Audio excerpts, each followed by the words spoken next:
Düzələrə aşağı. Düzələrə dən verirəm. Hamısı kameraya düşmək üçün gəlir.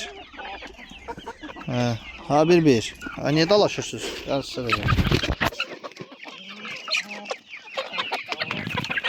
Çıp. Ay qazandan yemə, düş aşağı. Düş aşağı. Nə dilində danışasan görəsən.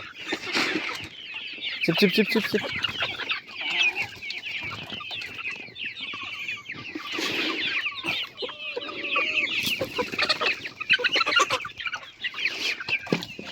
Çox belə sırtıq heyvanlarsınız, çox.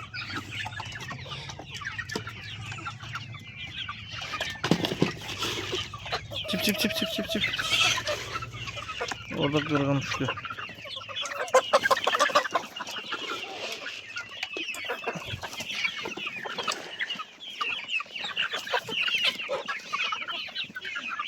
Gəlin yeyin də, siz niyə yemişsiniz?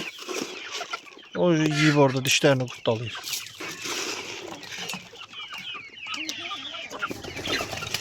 Oğlum. Oradan hara. Hala bunun tüklərine bak. Buna. Bunun tüklərine. Başlı gedi içeri. Ne işsən? Ayağımı niye dimdiyirsən?